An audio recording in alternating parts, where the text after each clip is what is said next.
And good evening. We are back after a nice break. Obviously, Ashley's still on that social media break, which she's lost control over sanity. But I have not. I have regained some sanity. Whatever sanity is, Nick. Whatever that is. Yeah, exactly.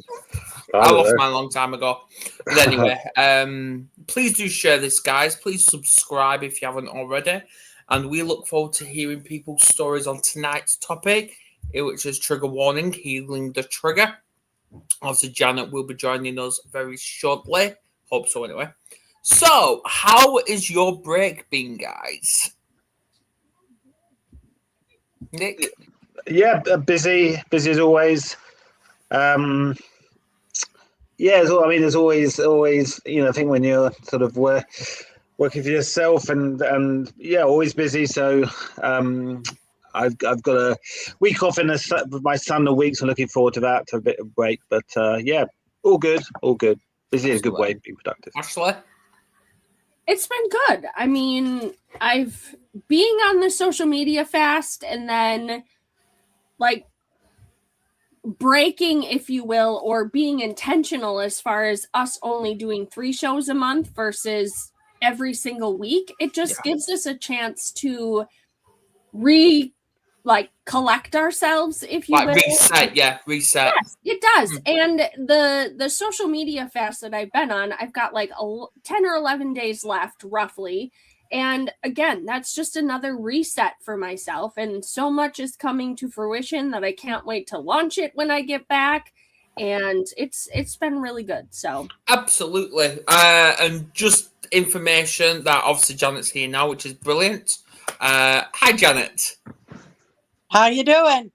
I'm good, thanks. If I have to disappear, because I'm going to be going helping Kerry settle the young one, so obviously do take over you guys. But I haven't abandoned the show, just let you know. Anyway, parent duties, they never stop. But yeah, healing the trigger. So, Janet, before we kickstart on this topic, give us a little insight in who you are, what you do, and how you help people. Okay. Excuse me if I go up and down or something. I'm holding my phone. I couldn't get in on the laptop. So I'm retired from the Royal Canadian Mounted Police, where I was a dispatcher for close to 40 years. And I did took the emergency calls, the 911 calls for police. I was not a 911 operator. I was a civilian member with the RCMP. I was diagnosed in 2003 with post-traumatic stress disorder and have worked very hard from that time because I had a fabulous, just a wonderful psychologist that I worked with who gave me amazing tools. But then one day she said to me, "You don't need to work with me anymore." And I just literally like, now what? Now what do I do? And what I found is there was nothing to keep me moving forward.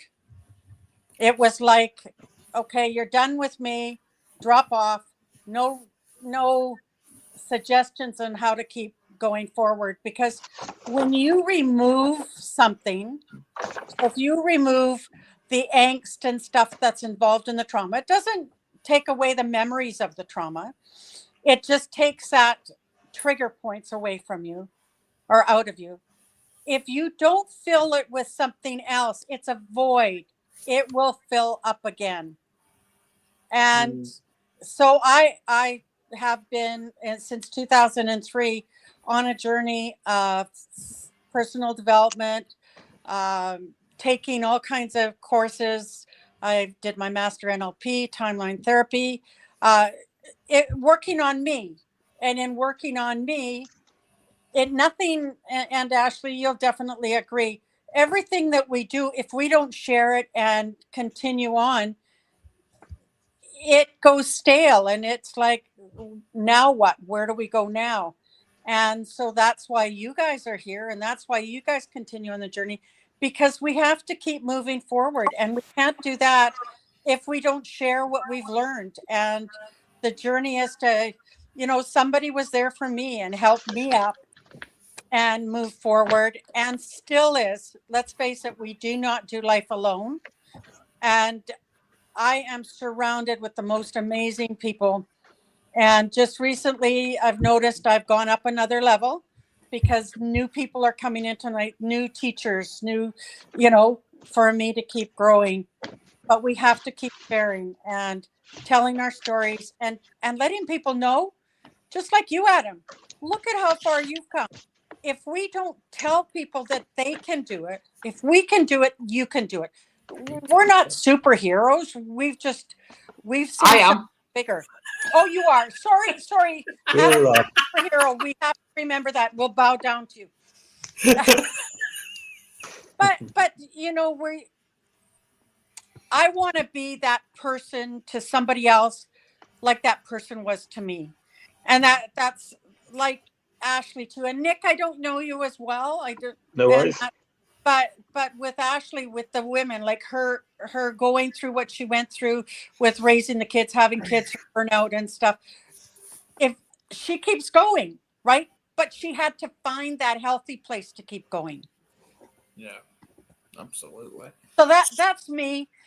Moved all over the country. So I've had I'm 72. Hey, you guys, I've got some wisdom. Absolutely. And welcome, Robert, all the way from Canada. So thank you for sharing that. And that ties into tonight's topic about healing the trigger. So I've got a question for each of you. And I'm going to start with the ladies first because I am a gentleman, of course, at times. So, Janet, what exactly happened when you first identified triggers? So what exactly happened in the moment? And why did it affect you more than it should have? I didn't realize that my trauma came from my job. I had been in 4 car accidents in 10 years, and the one put me out for a year. And that's when I decided to see a psychologist. I thought it was everything accident. And that's when she said, no, it has everything to do with your job. I went to places like just something on the news and I'd be crying. So, nothing to do with me, but it's just triggered something inside me at a deeper level. Yeah. And I don't know whether it takes a long time to realize that something is a trigger, like going down the rabbit hole, and it can be something so simple that you don't even realize it, and that'll take you down that rabbit hole, and you're going, oh my God, what just happened?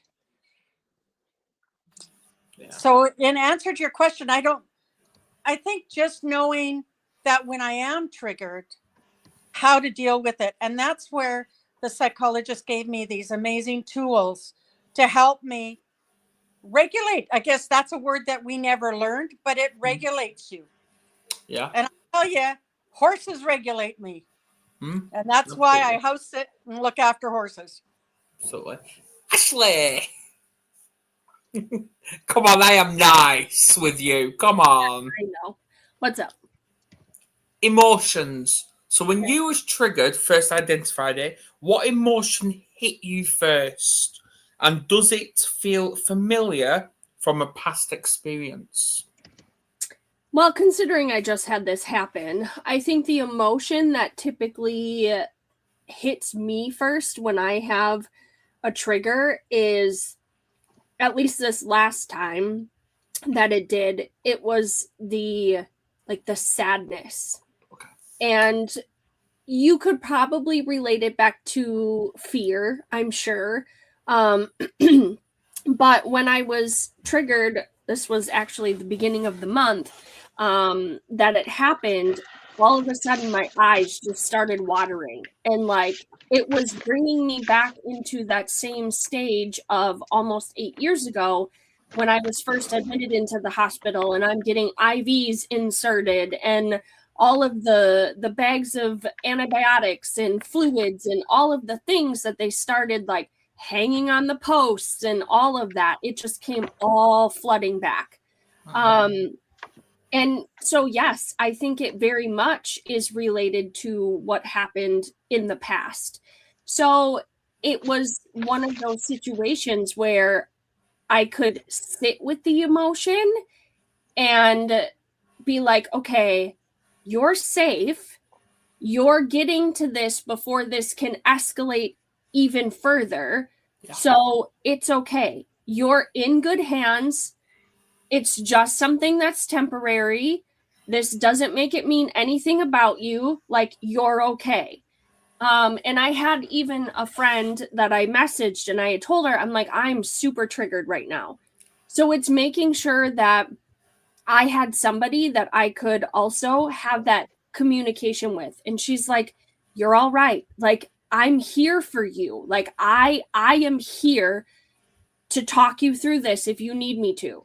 So it was like, it was being vulnerable in that same stage of knowing like, yes, I'm going through a trigger, but I have somebody that isn't just my husband, but is super close to me as a sister, even though she's not my sister, but it very much feels like it. We have such a bond and a connection that I can tell her like, hey, I need you right now.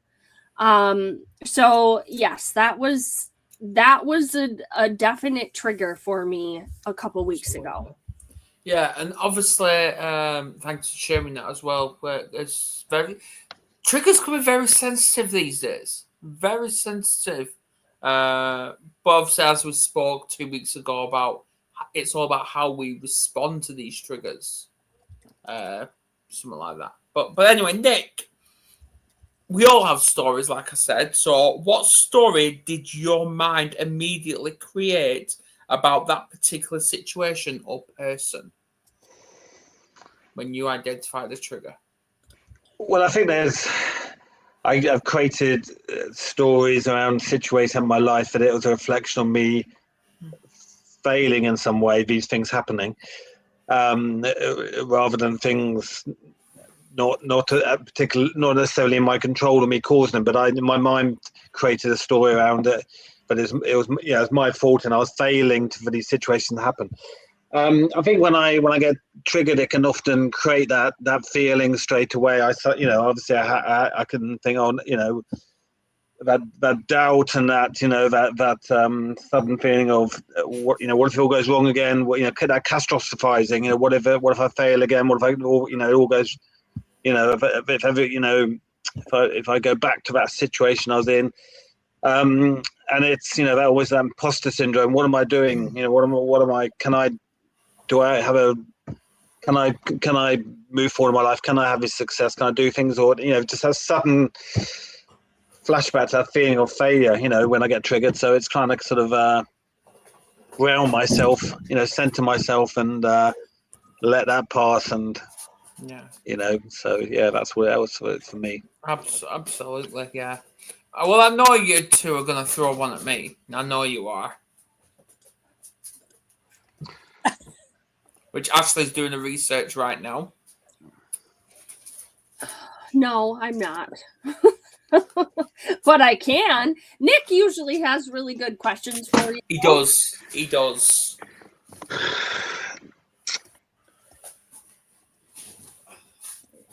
Do you think, Adam, you're better at dealing with your triggers as time goes on? Yes. Yeah. Yes, I am. Because I've learned the strategies. I've learned how to identify those coping tools that I need to keep moving forward.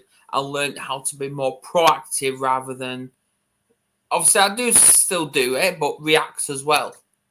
But yeah, it's all about, because we're all learning, and yeah, it's how what Janet said, how we can move forward from these things. Because if we're going to be stuck in that trauma cycle, what kind of life are we actually living? Absolutely. So, going on to the experience, and this is to anyone, by the way. When you do get triggered, what are you actually afraid that's being exposed?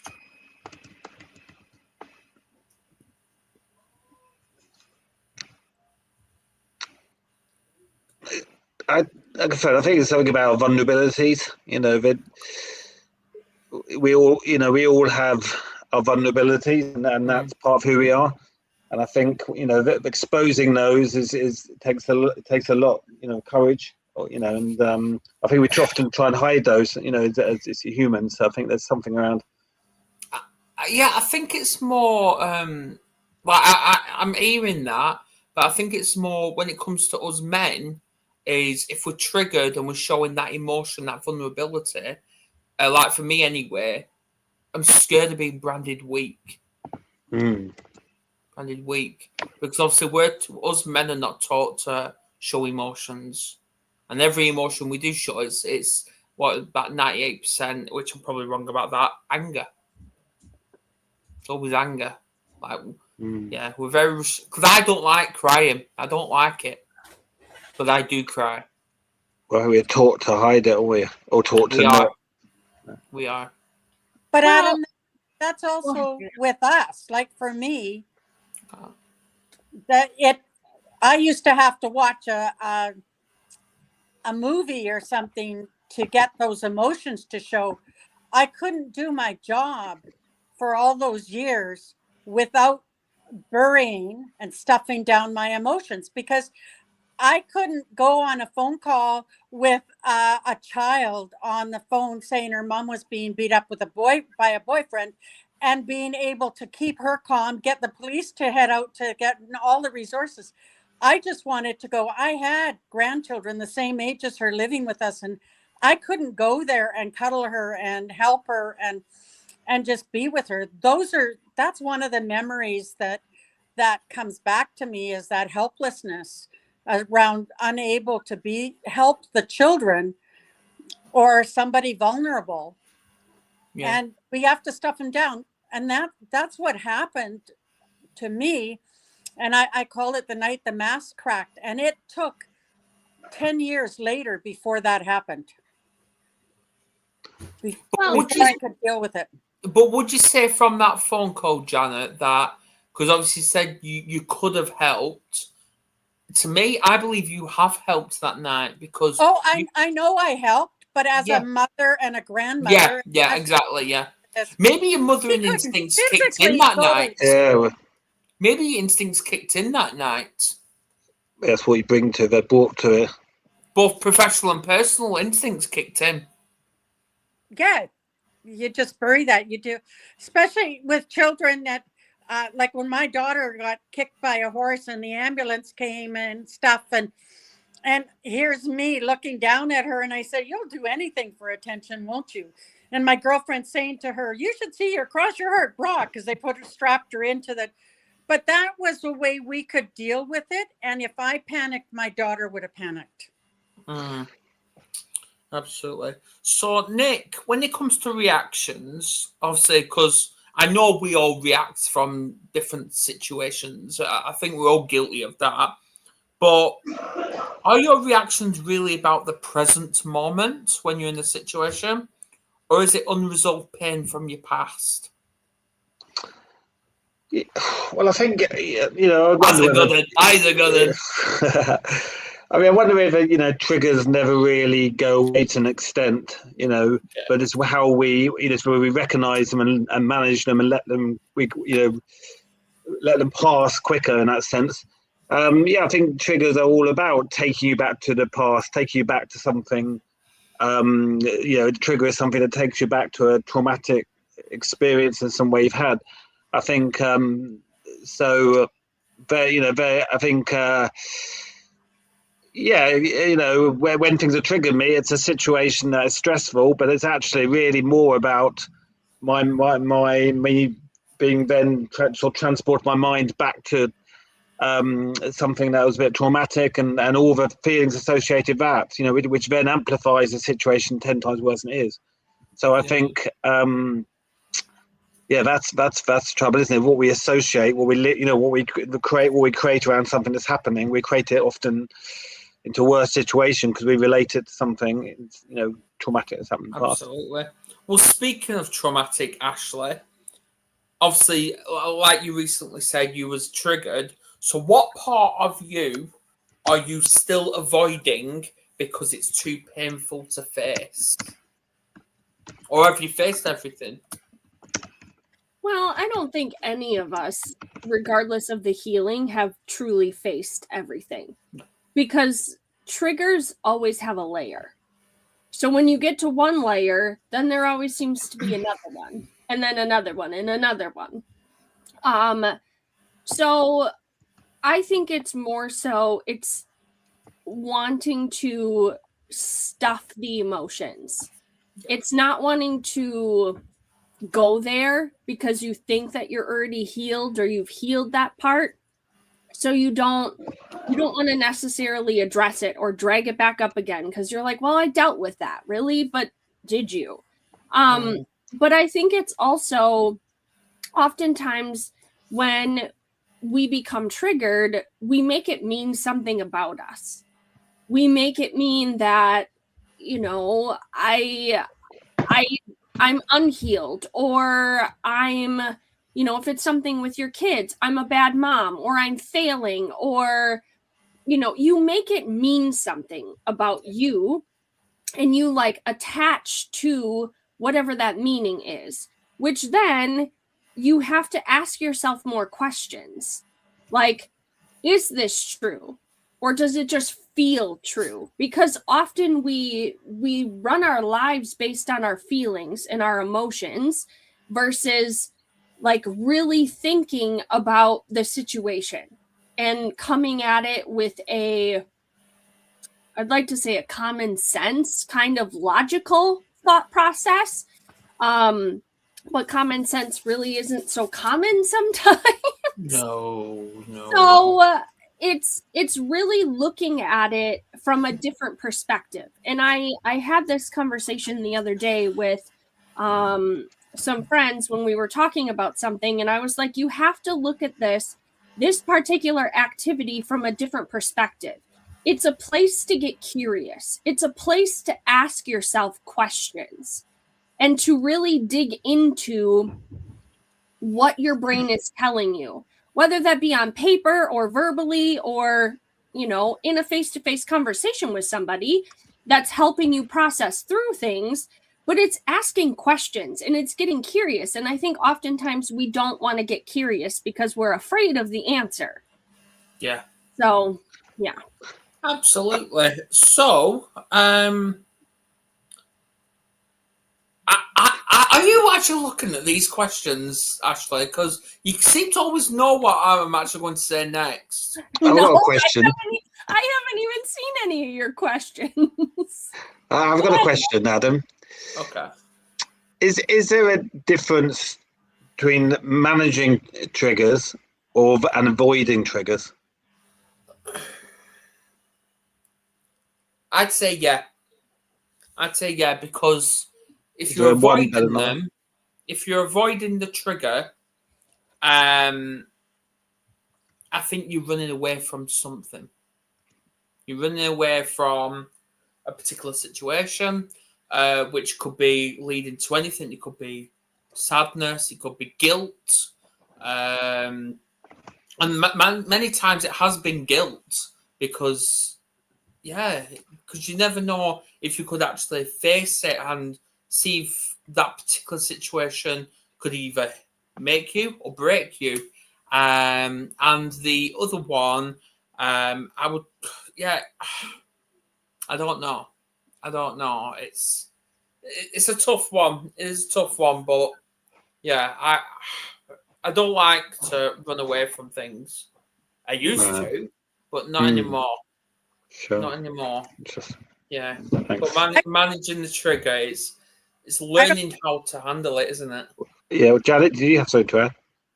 Yeah, I don't think you can avoid a trigger because we No. don't see it coming.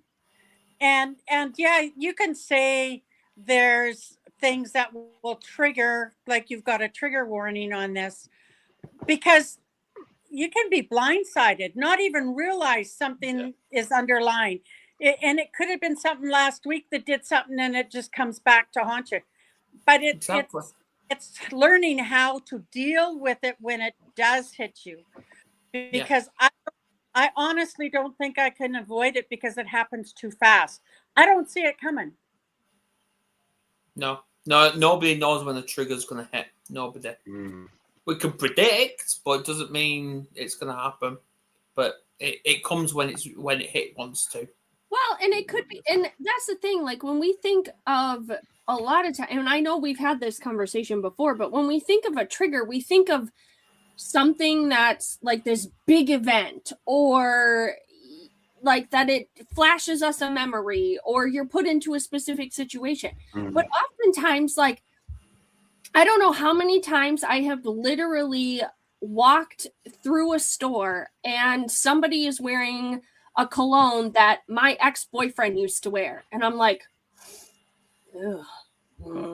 And then it's like, it flashes back into your head. Or all of a sudden it's a hand soap scent that used to literally send me to the toilet to throw up when I was pregnant with my first, because I had morning sickness. And now I can't, if I smell that smell, I'm just like all right. I can't handle it because it's a trigger. All right, I'm going to call you out on that one, Ashley. I really am. Is it like when you go into a store and you smell that cologne like your ex-boyfriend used to wear, or is it wife, or why did you bother anyway? Is it the cologne making you feel sick, or is it all right? That's familiar smells there, but then the flashback of all the memories of him mistreating you come back to make you want to throw up. It's not necessarily that he mistreated me. It was just, it becomes a trigger topic for my husband if I ever bring his name up, but he was the person that I dated before I started. You see what I mean, though? Yes, I do. And it's probably more so like just the trigger of that relationship of what was I thinking? He had been in and out of jail. He was a pot smoker. Like it was just not a healthy relationship to begin with. And there had just been a lot of stuff that had happened within again, he never abused me. He never did anything like that. Like he was very loving, but it didn't end well. And the way his mom was, she was very much an alcoholic, and my husband's biological mom is very much an alcoholic. Maybe not anymore. I don't know. I don't have contact with her, and we haven't for years. So it's just like there was some overlaps in like relationship things that, like, you know, you date a guy that's got an alcoholic mother, and now you're married to a man that's got an alcoholic mother or alcoholism that runs in his, you know, bloodline, whatever. But, you know, again, he went a totally different direction with that.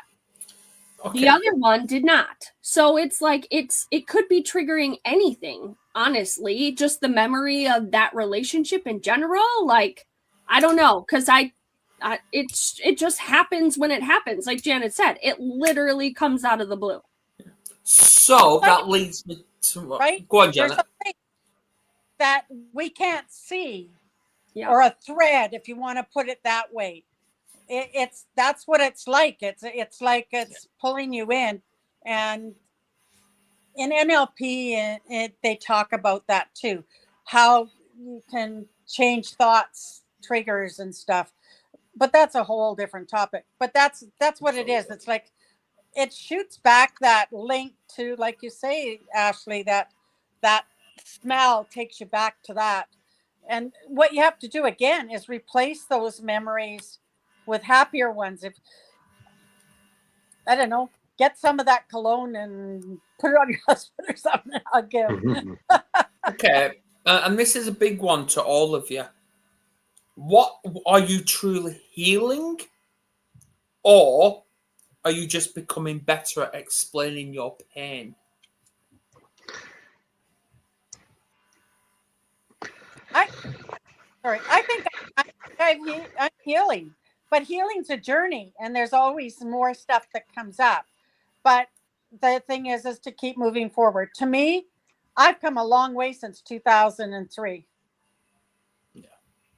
I think, yeah, building on what I think Janet said about association. So there's, lots of things can trigger you. It's, little big things, there's little things you're always not aware of. So you may smell something, it's so subtle, but it triggers you. But I think it's trying to replace the thing, like the association. Like if things have an association or trigger you to have an association with something negative, perhaps negative, can you replace that into associating it with something more positive? Which, like Jared said, like an NLP fundamental approach.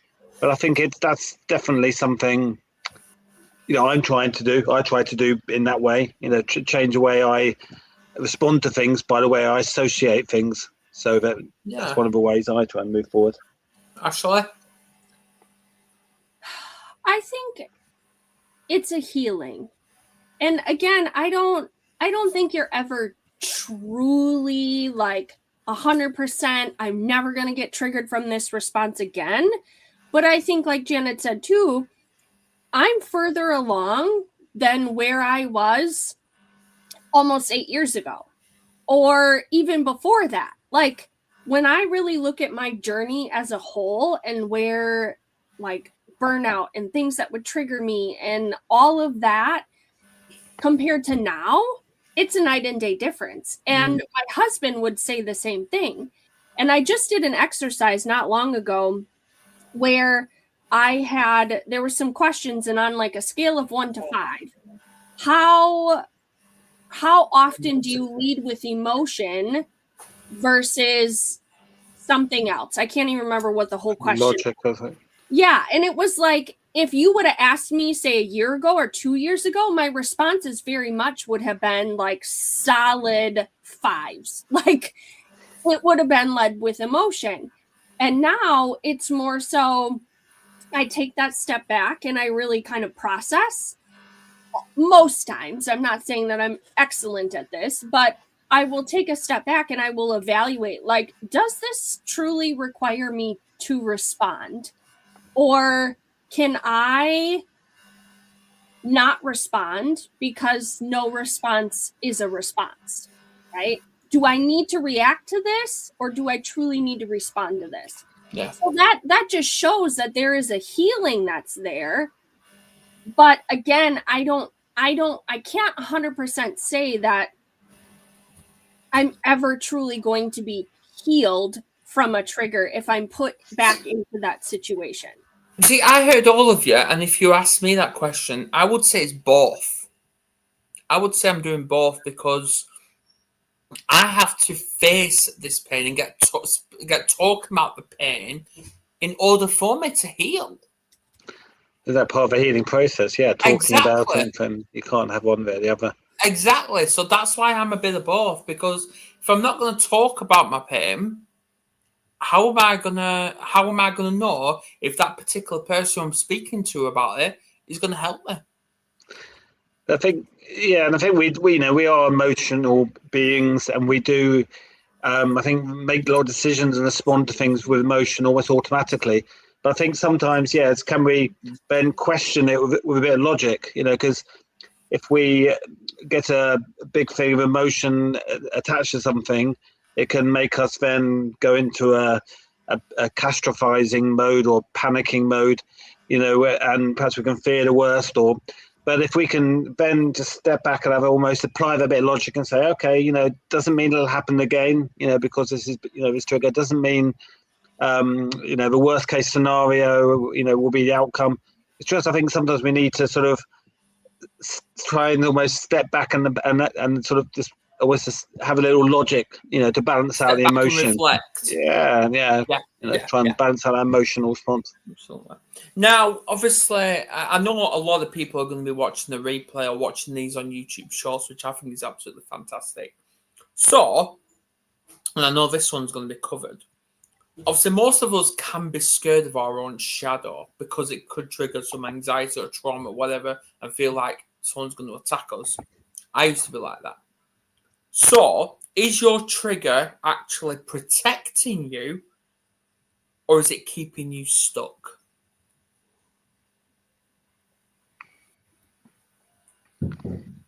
I think it depends. In my mind, because does it depend on the trigger? I would say yeah. So I think that's how the response can happen. Like, it can make you aware, obviously, but yet if we're so caught up in the trigger that we are paralyzed by it, then that means, like, okay, there's more work that needs to be done, and we need to get, again, curious, and we need to explore that. Like, why is this keeping me stuck? What is this trying to show me that I still need to work on, right? But again, it depends, because if I smell, somebody's cologne and it brings me back to my ex, I'm just like, you just, whatever, you just kind of brush it off because it's there and then it's gone, right? But if it's like a super emotional like trigger and it's paralyzing to you, then it's like, okay, there's some things that need to still be uncovered. There's some things that still need to be worked on. How do I continue to move forward, or do I just stay paralyzed and I'm just stuck here? Yeah, absolutely. So, Janet, you've obviously come across a lot. So, what childhood experience still influences how you react today?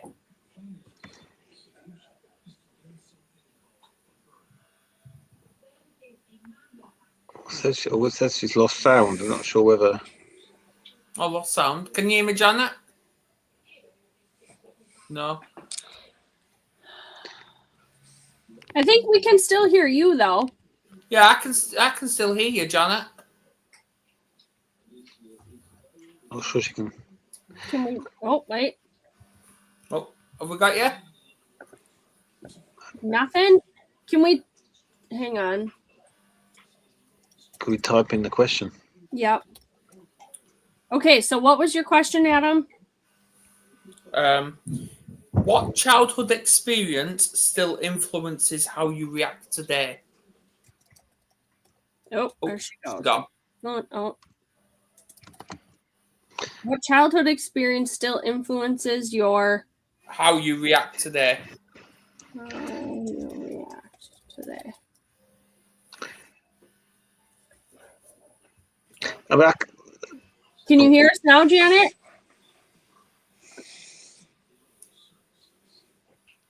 Nothing? Check the chat. Sorry if I talk over someone, but... Oh, no. Where'd she go? Oh, man. Oh, wow. I'll give you that question then, Nick. Well, I could add to maybe the previous one Ashley answered. I mean, I think we, our minds do everything good intention. So if there's something which it thinks is gonna, is a situation which has caused us, I don't know, trauma in the past, or it's upset us in the past, as a survival thing, perhaps it will try and avoid. It'll try and get us to avoid that situation, and I think that's a protective thing, an instinctive thing. But obviously, that's not a healthy thing because you'll need to just avoid situation rather than dealing with them. So I think there's I think everything our mind does, it's not always the best thing, but I think there's an instinctive sort of survival thing in it, to decision making. Absolutely. Can you hear us now, Janet? Yeah, I can hear you now. Yeah, he's back. Right, okay, I'll give you a different question then. Surrounding relationships, because I know relationships can be good, but they can also be triggering as well. So, do you expect others to walk on eggshells instead of doing your own healing? No,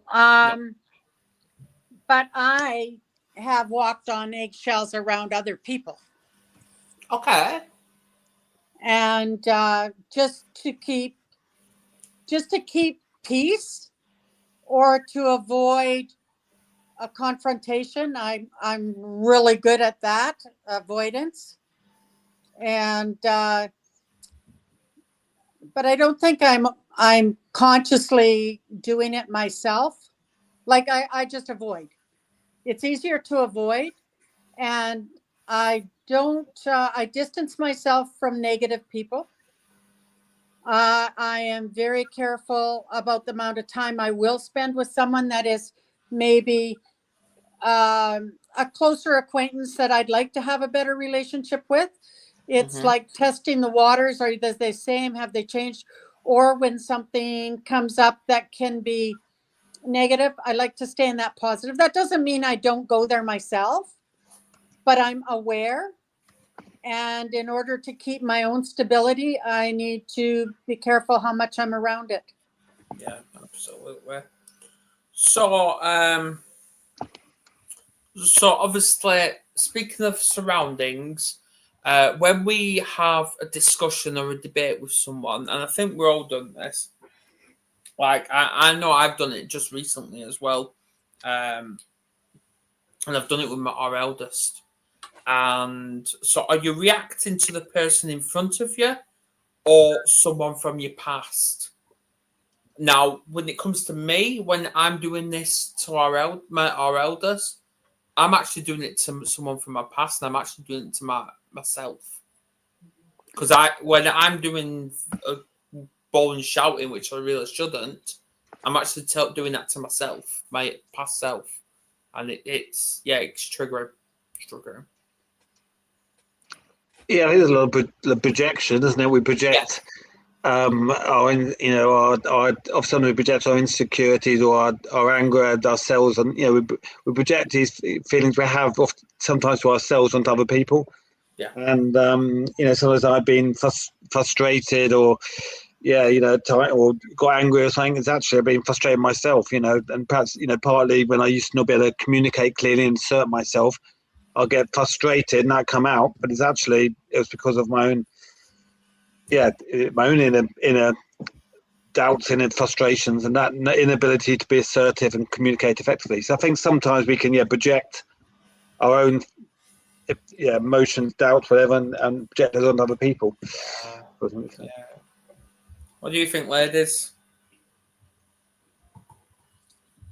I agree. Like it's easier to project those fears, doubts, frustrations, like whatever it is. It's easier to project it than to look inward. Exactly. And own like the crap that we still need to work on. I mean, I try my best not to yell at my children as much as I used to yell at them. But there are days, and I think there always will be, because they're kids and I have expectations that they're not meeting. And especially when it's like, okay, I've given you a chore list. I'm going to be out for the next 2 hours or whatever it is. Like I have expectation that I'm coming home to these things being done. And when I come home and it's a million times worse than what it was when I left, I'm going to have a problem with that, because like I gave you this expectation and I gave you like what I was seeking, and it's not being met, right? And I know that a lot of my responses or frustrations and like type 8 personality things that come out are very much correlated to how I was raised. Not so much with my mom, but when I was with my dad. He's very like, I don't want to say super structured, but like everything has a place. This was a guy that you'd go to McDonald's and he would organize his French fries by size. So it would be even dipping into the ketchup. I don't do that, but I also know that there's an order to things, and you're not going to leave clutter everywhere. And I can only handle clutter for so long before I go ape shit on my children or the people around me, because it makes me anxious inside and I need it to be in its place. Because when it's in its place, then I know where it is and I'm not searching high and low for it, trying to rip the house apart to find what I'm looking for. So yes, and I very much project that onto my children. Like, put your stuff away in a place that you can find it, but that's not their personality. If they can find what they're looking for in a giant mountain of clothes, then fantastic. I need to have my stuff put away. I can identify that, because I think that we all have our own routine, and I think we have comfort in our routine and our structure, and we have comfort in our consistency within that. So we can often fall back into, well, if things are in this way, in this expectation, this order, then I know the way things will go, and everything's okay. But obviously, life isn't like that. And people's their routines, their order might be different, and that can be clashes. So, obviously, Ashley in her program keeps trying to get people to identify who they are. Now, I'm going to reverse the book, and I'm going to be asking not just you two, but Ashley as well, but in a different way. Who are you without your story of pain?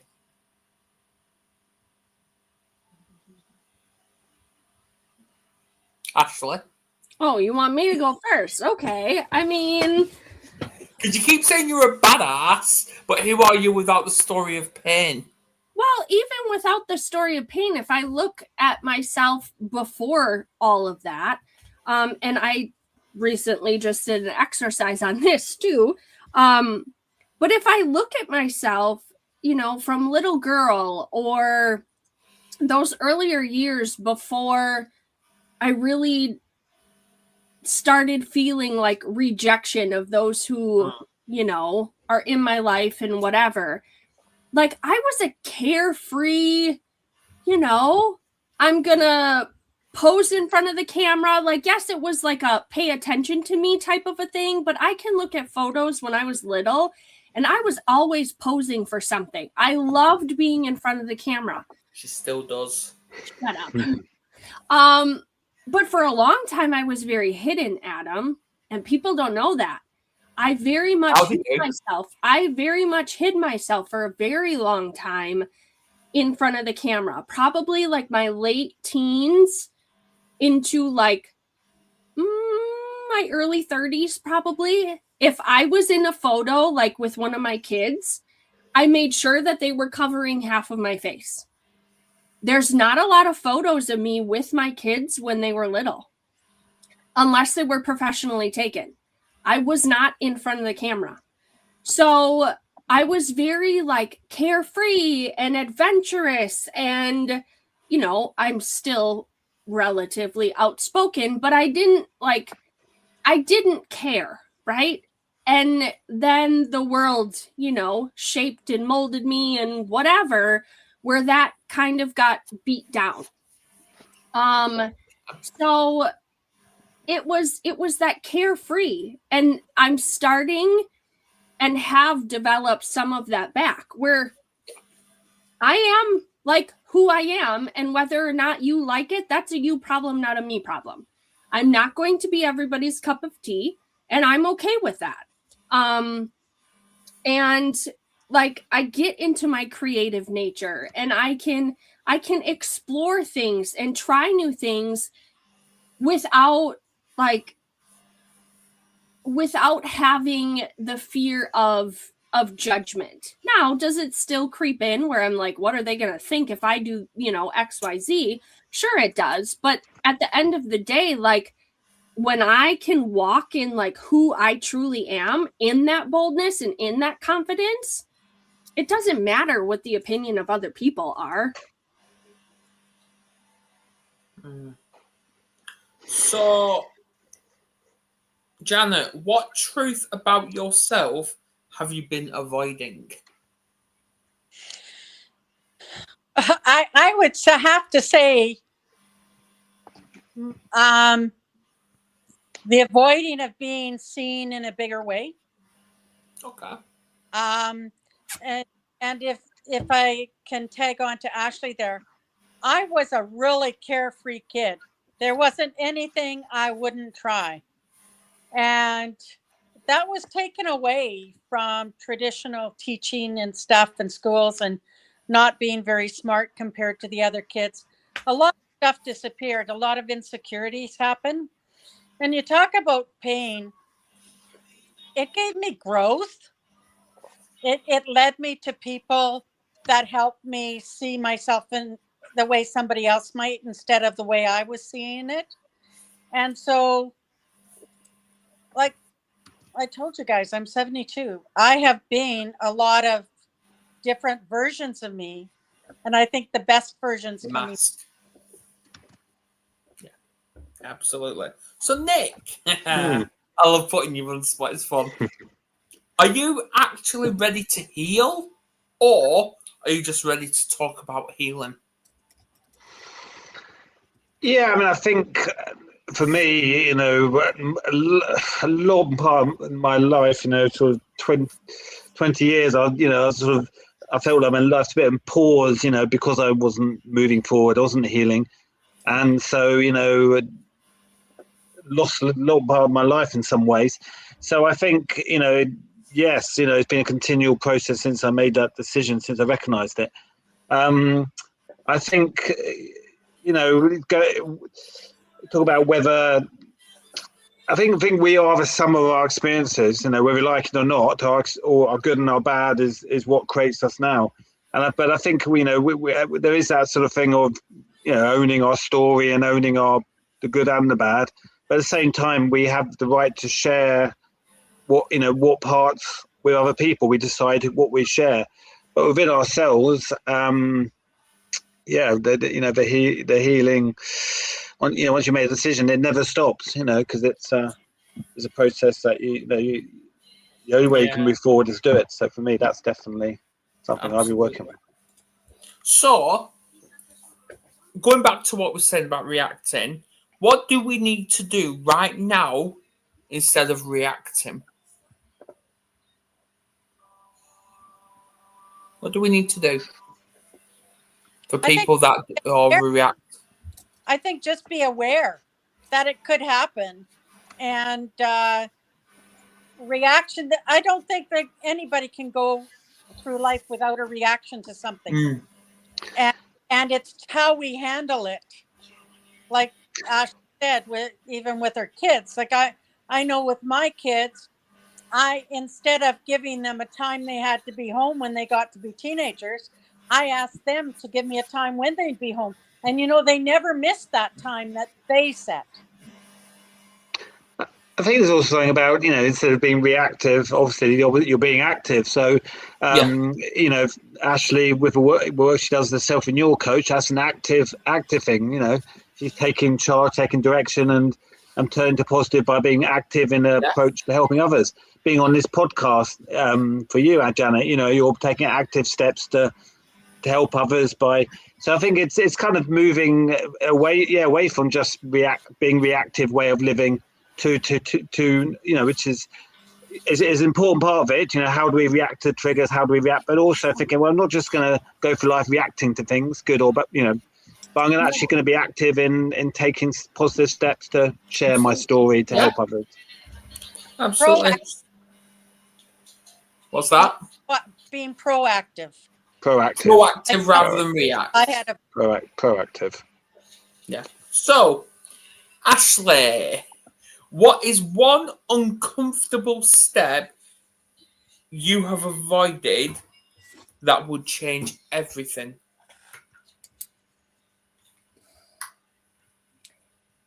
When I look at situations where I have been triggered in the past, especially if it involves another person that I still see or communicate with,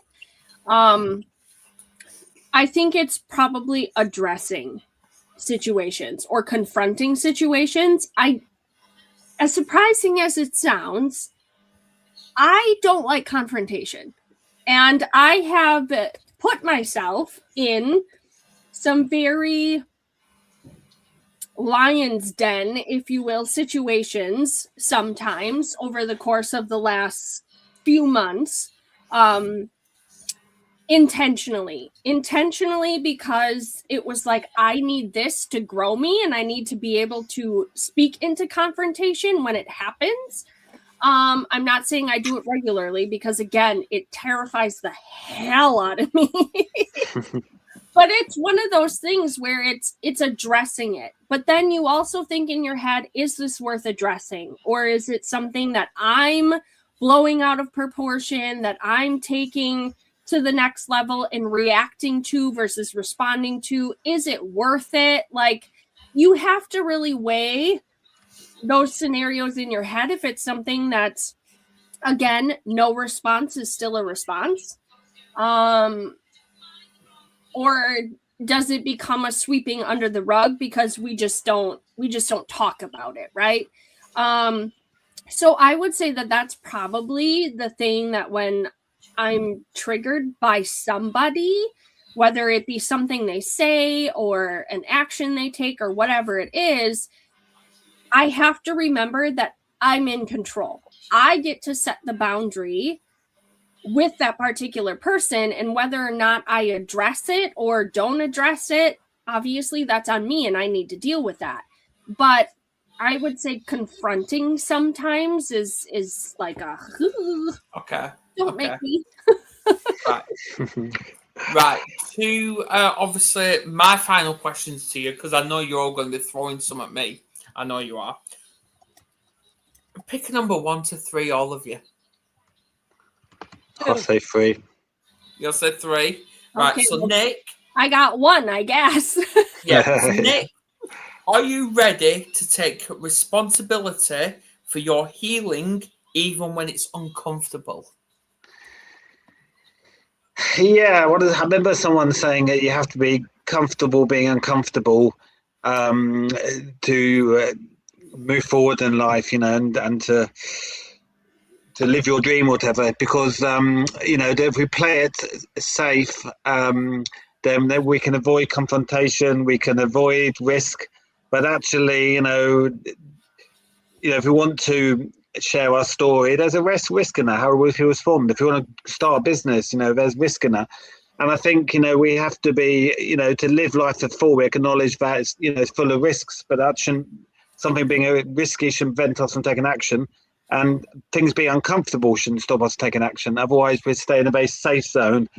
And I remember, when I was younger, I used to hate confrontation, so I used to not say anything. I used to not really, so I was very quiet, unless you didn't, but I think that since I started taking more risks socially and putting myself out there and being uncomfortable, that's the quicker my healing is. The quicker so I think for me, you have to be comfortable being uncomfortable. Absolutely. To process. So Janet, what truth have you heard tonight that challenged you, and are you willing to act on it? I think it's just the awareness of how much I'm avoiding marketing. Like, I've got an event coming up in May, and it's just, that's not my forte. And it's when you ask about being uncomfortable about doing that, that is something I'm really uncomfortable about doing. But I know that that's what needs to be done right now, because how can anybody find you if you don't tell them you're there, right? Absolutely. And Ashley, come on. What do you got? What is one trigger you're now aware of, and what will you do differently the next time it shows up? I would say it's still the trigger with probably my health. just because that's so like recent and fresh in my head, I guess, where I was triggered. So it's something that I just need to be more proactive about and be paying attention to. And even when something comes up that I'm not necessarily quote unquote excited about, but I have to be in humility and humble myself to say, listen, you can try to do this all on your own, but we've done that before. And when we've done that before, it can turn bad really quickly. So let's not be stubborn and surrender to the process. And then on the back end, we do the repair. So it's definitely being in that proactive state of mind, though. Absolutely. Right, go on. Adam, okay, so for you, so how have you turned a trigger into something that's helped you grow and move forward?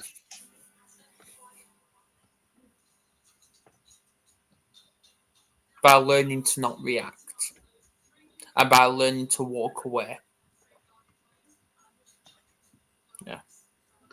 Yeah. And finding the voice as well. Finding my voice. Because I've now learned when it comes to our eldest, because he sometimes always wants an argument with me. And I'm like, I'm not entertaining this. I even say this to Kerry from time to time. I'm not entertaining it. If you want an argument, there's a mirror right there. And I walk away. Just have a little moment, step back. Okay. Interesting. Step back. Ladies, just don't traumatize me. Don't trigger. Ashley's got a big one, I can sense. Janet, do you have a question for Adam? Well, how do you want to react to your oldest? I already am. Calming. Staying calm. I know you stay, but you can be calm.